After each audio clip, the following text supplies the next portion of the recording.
বুঝ বুঝ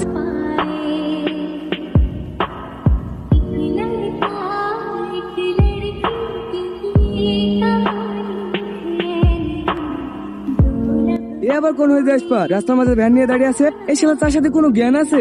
এই শোন যা তো। ওই আরে কথা শুনতেছ নি?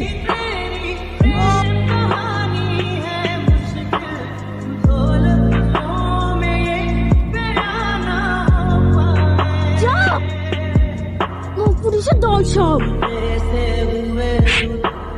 তুই যদি মেয়ে না হতিস না পুলিশের হাতে না এইখানে তাজা কুরবানি দিত।